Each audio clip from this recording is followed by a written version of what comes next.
The wealth of the six richest people in England is equal to that of the poorest 13,200,000 people. So, how did England become so wealthy and turn into one of the richest in the world? Actually, everything starts with Hodor. Does Hodor sound familiar to you? How about this map? If you notice, this is the map of Westeros. So, it's the map of the great magnificent land in Game of Thrones. However, there is an interesting detail about this map. If you notice, it is formed by flipping the lower part of the map of England and Scotland upside down, and sticking it to the map of Northern Ireland and Ireland. Because in fact, Game of Thrones has a lot of references to the history of England. We will examine many of them. Before the Romans conquered the island, it was inhabited by the Britons, Picts, and Welsh. Later, when the Romans took control of the island in the 1st century AD, they initially captured parts of the Britons. They then advanced northward. The Picts did not give up so easily. They are pushing back the Romans. Roman General Hadrian is also having a wall built. This is the wall in the north of Westeros. In fact, the author of the book version of the series, George R.R. Martin, himself acknowledges this wall and admits that he was inspired by the history of England. That wall in the north is Hadrian's Wall. It is the wall that the Roman general had built against the Picts coming from the north. In the 2nd century, the Romans constructed Hadrian's Wall to keep the Scottish barbarians at bay. This map also appears in Westeros. Interestingly, this is not the only truth. The House of Starks and House of Lannisters correspond to House York and House Lancaster. So, in fact, these are families found in the history of England. Here we have combined Hadrian and Hodor. Now let's return to history. The Romans named the territories they controlled as Britain. This is how Britain first emerged. It remained under Roman control for 400 years. Afterward, migrations from Europe begin. They travel by sea. The Germans, who are ancestors of today's English, migrate the Anglo-Saxon people from Europe to the island. This incoming German mass constitutes a significant part of the population of the English. As soon as they arrive on the island, they push further north. The area they refer to as Kelk is now known as the region of Scotland and Wales. The Angles form the origin of today's English language. In other words, we can refer to the Anglo-Saxons as Angles in their language. The root of English comes from here. The name England is derived from Angle or Anglo. Land, combined with words meaning place, becomes Angland. Later, it transforms into England. We have dealt with the language and the country. Now, what were their troubles? Because the Anglo-Saxons were fighting among themselves. They were in the form of small kingdoms. By the year 800, things began to change. This was due to the influence from Scandinavia, which includes present-day Norway and Sweden. From here, the Vikings begin to arrive, and the Vikings are very warlike. They start to plunder everywhere, especially the wealth in the churches. As the Vikings were coming to Britain, they were actually also heading down to the north of France. So they were not just plundering the island. They were landing on a coastal area of France, known as Normandy to the north. And the King of France fears them after a while. As part of a peace agreement, the region known as Normandy is given to the Vikings coming from Norway. The warrior Vikings marry French women and even become Christians. And over time, they melt away within this land. But do not forget this Normandy region, because 200 years later, they become a plague for England once again. The Vikings continued to hold the island until 927, attacking the island, directly inhabited by the Anglo-Saxons, and those who raided Ireland from the north of the island. In 927, the King of New England drives the Vikings from the island, and for the first time creates the concept of a united kingdom. Then King Canute of Denmark comes and conquers England. Between 995 and 1035, England, Norway, and Denmark are ruled by the same king. This allows the English, who started with German culture, to gradually adopt Viking culture, and then be influenced by Norwegian culture through Denmark. All this confusion leads to the fact that today's English has very different pronunciations. For example, if we look at the etymology of the word husband, we see that it comes from the old Norse root, which is of Norwegian origin. When you look at the roots of many words, you can see how England has been influenced. In the 12th century, Normandy completely conquered Britain. The English lineage is becoming quite mixed. While the Anglo-Saxons come from the Germans, Norman, Scandinavian, and French DNA have also blended into the island. We cannot say anything about the Scots and the Welsh. They always come from the Celts and try to remain pure. In 1215, the King of England was an outrageous tax maniac, and eventually the nobles revolted. Look, the rebellion of the nobles is an interesting event because their knight tells the king that you are no longer the sole power, you will sign the Magna Carta. In fact, the reason why the concept of kingship is not very powerful today, or rather why the Queen is not, is the Magna Carta. England is currently stronger than the king, just as it was during that period. Thus, over time, the king and queen make their power somewhat symbolic. The thing we call parliament is the assembly. In 1337, when the King of France died without an heir, the King of England said that, "There is French blood in my lineage. Let me conquer these French lands." At that time, England is no longer just an island nation, it is slowly starting to expand into Europe here and there. A war lasting 116 years begins between France and England, which is known in history as the 100 Years' War. When King Edward III of England claimed the throne of France, they entered into war in 1337 and fought until 1453.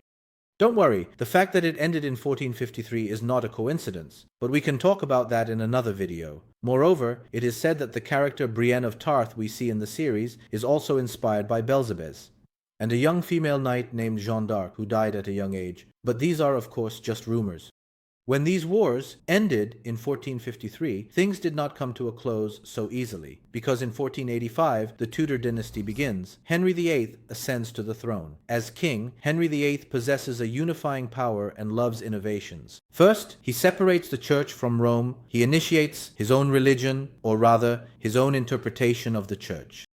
Religion also begins to govern. It is during this period that Britain, which we refer to as England, starts to take shape. This is because they place great importance on naval forces and assert that we must be at sea. Spain and Portugal have already begun to dominate the world. We should also establish naval forces and start exploiting the world. Now, if we are talking about 1485, think of it this way. America is discovered around 1492. In fact, if you look at 1492, the general view of the world, in that year was like the map you see on the screen now. In the 1400s and 1500s, that is, in the 15th and 16th centuries, geographical discoveries greatly benefited Spain and Portugal. They are exploring the world. They are establishing overseas empires. They are plundering the silver found in these empires. The arrival of that silver on the continent is causing inflation. It is decreasing the value of money. Everyone is becoming more balanced.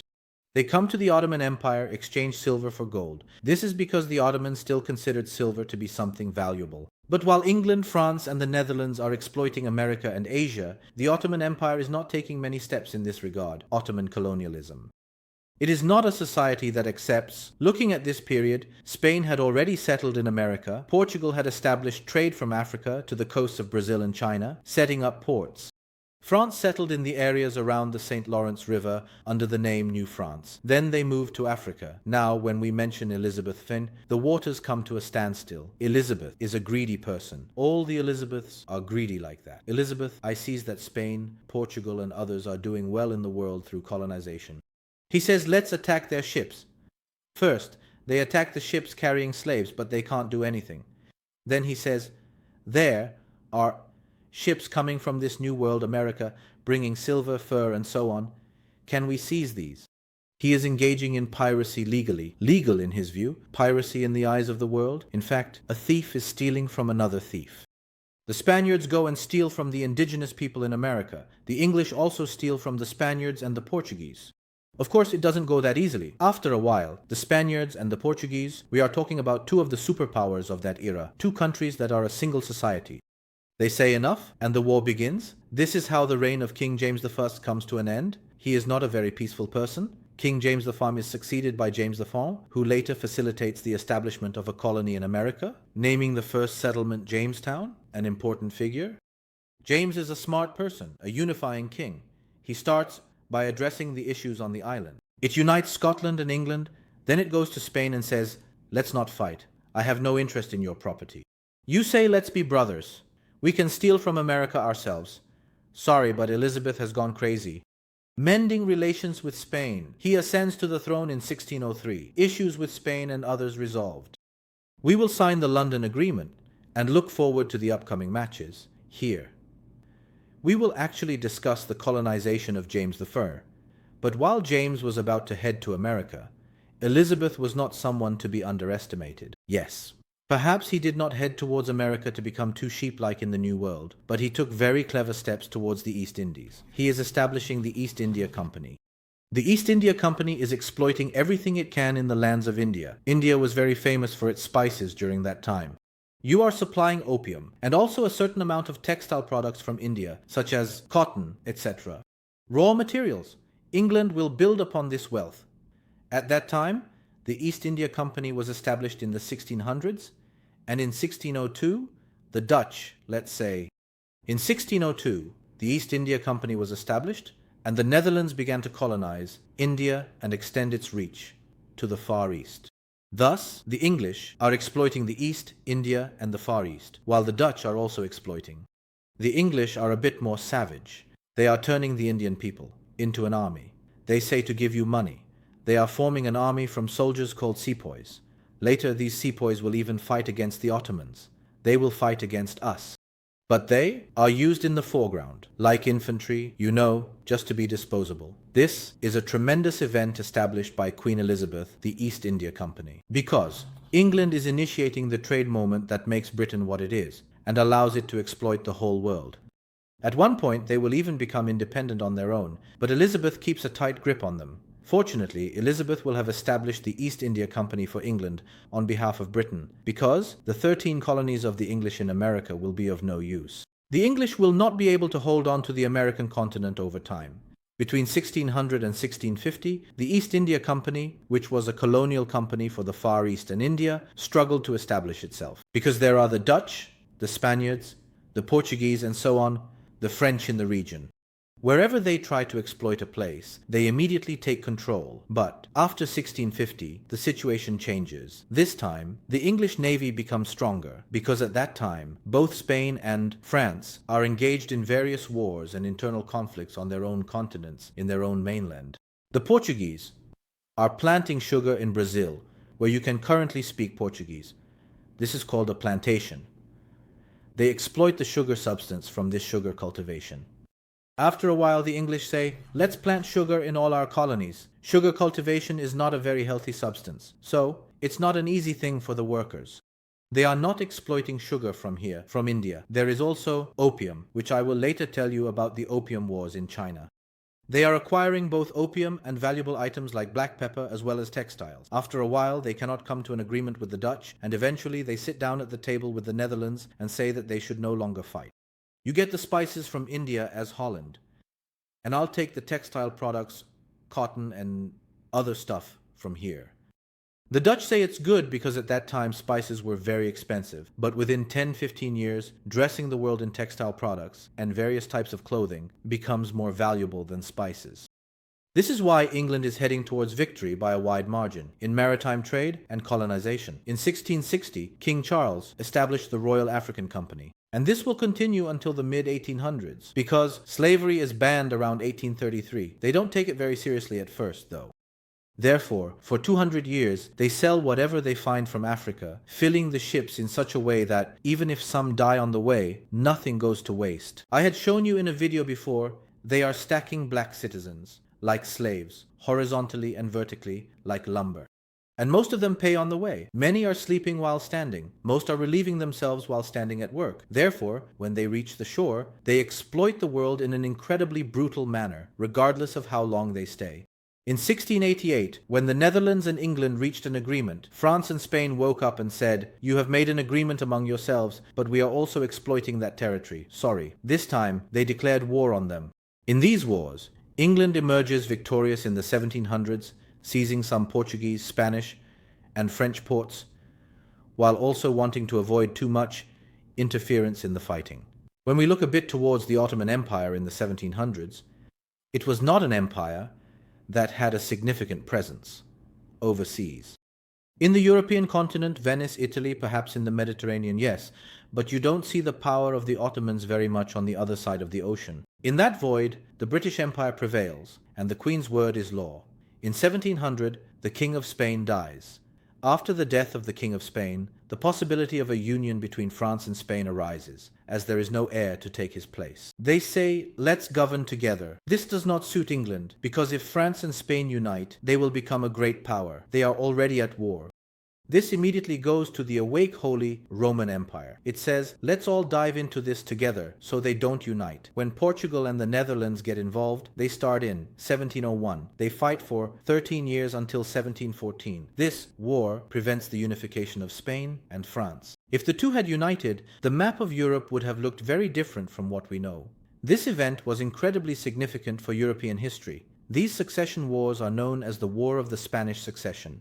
Because of this war, Spain and France are not as powerful today. If the two had united, especially in that period, when the Ottoman Empire was gradually vacating a space, a void of will, power, and empire in the 1800s, they would have filled it beautifully alongside Europe. While the English were distributing the Spaniards in this way, we will now refer to the Roman Empire as the Holy Roman Empire, but not much remains of that either. Since he is involved in the matter, he is capturing Gibraltar. He is taking over many Spanish colonies, but the most important of these is Gibraltar, because Gibraltar is the gateway to the Mediterranean. If you've plundered anywhere, you need Gibraltar to enter the port of Italy or to access the Mediterranean, unless you're heading towards France or England. The English are starting to take control of it. This greatly strengthens the Queen's hand because 1. It exploits, 2. It trades. 3. It is missing. It was opium, it was human trafficking. 4. It collects taxes. It also collects taxes from merchants while others trade with each other. If we fast forward a bit, let's return to the era of King James, because England had dealt with the East, but during King James's reign, while the East India Company was continuing, something significant was happening in the West, namely in America. This continued after the 13th King Jamestown, with the establishment of 13 colonies. They first land at Jamestown. Jamestown is the first colony. When they first arrived at Jamestown, it was winter. And the English are not ready for this cold environment. The coastal winter in America was also tough during that time. I don't know if it is still solid now, but they managed for a while by eating the horses and dogs they brought with them. Then they look around, and if that doesn't work, they eat whatever they can find, whether it's rats or mice. You will see it emerging gradually on the official page of National Geographic, and it is also appearing on a university's research page that they were actually cannibals. They have even consumed people within themselves. In fact, I want to make it very, ugly, but there is more diverse evidence of how they consumed a 14-year-old girl. The girl's bones showed signs of blows from a kitchen cleaver. Therefore, they are so savage that they eat each other.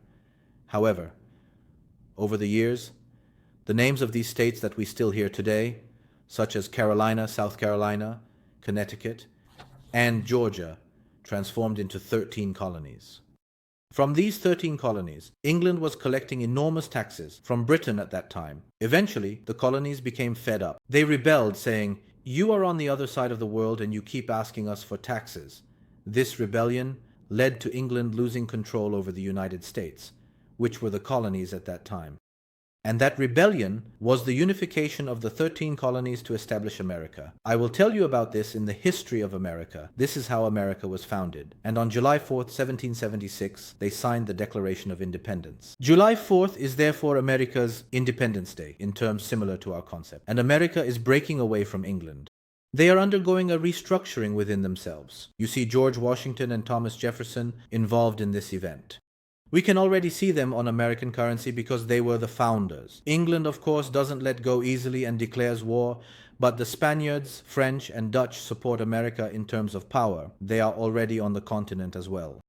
England continued to fight until 1783. Then it left Paris with the Treaty of Versailles. There are 5 points, but the main point is that England can no longer extract tribute from America. In summary, after this event, the course of things changes. The English turn more towards the east, because we can no longer get anything from America. We can't exploit it either.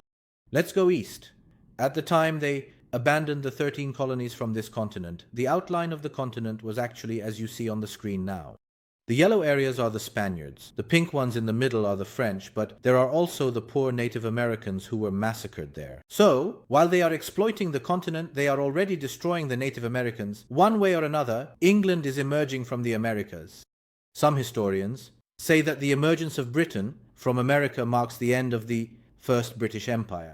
And immediately after, as it focused on the East Indies and India, Britain turns to Africa. Although at that time, Africa, France and Moranza had already been consumed. They say that the rise of the Second British Empire also begins with Africa. Therefore, 1. The British Empire is rising as high as it can, but 2. I will show you the borders of the British Empire from 1918 and 1914 in the coming minutes. It leads to a tremendous place. In 1812, a surprise occurs. America declares war on Britain. It says enough and occupies all of Britain's territories. But they withdraw in 1815 because they probably cannot govern a place beyond the borders. That war is the second turning point for Europe and the world. Perhaps if the Treaty of Ghent had not been signed in 1815 and America had not withdrawn from Britain, there would be a very different European Union or American Union today. However, in 1815, 3 years later, the Americans were withdrawing from Britain. Until the colonies separated in 1718, England was always sending its old convicts and various others here. When America became independent by separating into 13 colonies, they discovered Australia and New Zealand in 1770. James Cook, if I'm not mistaken, went and found them. They are also exiling all the prisoners who are harmful to society to Australia and New Zealand this time. This continues until 1840. After that, they say enough is enough, right? They also rebel. England, that is Britain, is exploiting and polluting so much land. But later, it will lose a lot as well. Slavery is abolished in 1807, for example. However, it continues like this for another 30 years. It is completely banned 30 years later. When they lose money from something like slavery and can no longer sell that person, what comes to their minds is this: let's exploit India or whatever, and the Far East more. They are getting their hands on everything in Hong Kong. But the real deal is not this. The real deal is that they are considering India's second-rate usage. They say, we grow opium in India. There is opium in India. What if we sell this opium to the Chinese? Not very smart. China's population is very large. They are making China a drug addict, turning it into an opium addict. China consumes so much opium that they send 30,000 chests of it. In return, they exploit whatever silver and gold they can from China. The Emperor of China, I seem to have forgotten the Emperor, I apologize, he says. Please. He writes a letter to the Queen saying enough already. Back off from us. When they say no and so on, they block the ports and go to war. And we have arrived at the golden century of Britain, 1815, 1914, 99 years, but let it be until the First World War. Because the Industrial Revolution is beginning, so many things are being invented, such as steam, engines, steam locomotives, and the telegraph. They are even laying railways to India, passing through places like Baku, Calcutta, and so on. And they communicate quickly via telegraph. They are aware of every development. England and Britain have established such a worldwide intelligence network that it is referred to as the All Red Line. As you can see on the screen, they are building a communication and transportation network that spans from the colonial territories and their own lands. This gives England, that is Britain, immense power. There is a conflict between Russia and Iran, as well as over Crimea and Afghan territories. But if we delve into that, this video will never end. However, keep in mind that their relationship with the Russians has been strained, at least until World War II. Now, when we consider Britain, we see one Britain up until World War I. After World War II, we see a completely different Britain. In the table you see on the screen, you can see how Britain managed its economy through India until 1870. Look, the total money entering the country comes from 50% of the gross domestic product, which is derived from the exploitation of India. It also exploits Ireland. It cannot even manage its own lands. 50% comes from India. In 1913, 37% began to come from India. Slowly, India is unraveling. In the years leading up to World War I, there was a rise of the Germans in 1902, 1903, but the Germans are disturbing everyone. They are disturbing the Italians, the French, and the English as well. Therefore, Britain says that in 1902 it will form a bridal alliance with Japan, in 1904 with France, and in 1907 with Russia. The reason? They say we will attack Germany one day under some pretext. You know, World War I started for a very silly reason. At that time, Britain's fear was that both the German economy and the American economy were very strong and capable of competing with Britain. They cannot attack America, but they say that if an excuse arises one day, we will go to war with Germany. And World War I begins, and World War I benefits England, and from the lands you see on the screen in 1914, we arrive at the lands of 1919. With a population of 400 million people, it rules over an area of 26 million kilometers. Many empires have not been granted such a vast territory. One of the largest is England. The Second World War is not doing much good for Britain. Despite being on the winning side, Japan is making territorial claims. It is seizing various lands in South Asia and the Far East. India leaves after 2 years, and England begins to rapidly decline. This continues until 1997. In 1997, when Hong Kong is handed back to China, England is confined to the territories it currently occupies. But the Queen is a smart woman. The stake has been raised and she isn't going anywhere. Throughout this period, let's say Britain, it is not just the Queen's doing. Britain is doing something clever and is telling the places it previously colonized to come together as a union of English-speaking nations, as former English colonies, and to establish a union that can trade among itself.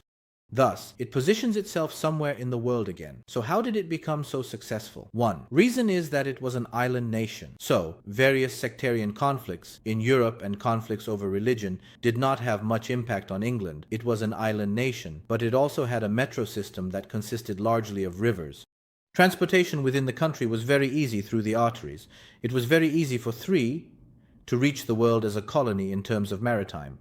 Since no one attacked on its continent, and because there was a sea in between, it was easy to defend the country, so it spent its budget on offense instead of defense. England never faced such a problem. And England has a lot of raw materials, such as coal deposits. Therefore, the iron and coal needed for the world wars were already present in England. One of the reasons the Germans lost World War II was fuel. It is their distance from oil. America was already such a smart country. Of course, there was also this problem. By the time the Second World War ended, Britain was quite devastated. And in 1946, it took a loan of $3.5 billion from America. It ended in 2006. Just think, the debt has only recently been paid off. You come from a continent like America and lend money to England as America. You also set the new rules. Therefore, after World War II, America became one of the new big brothers of the world along with Russia. China later joined Russia's side, but America remained strong. And the authority in the world that made decisions, telling others what to do, was once the Ottoman Empire. Then it became England, and later it was America that intervened in those decisions. With this video, we have gradually seen at least what England is and what Europe was at that time. We might make a separate video on European history, but before continuing with Ottoman history, England was essential.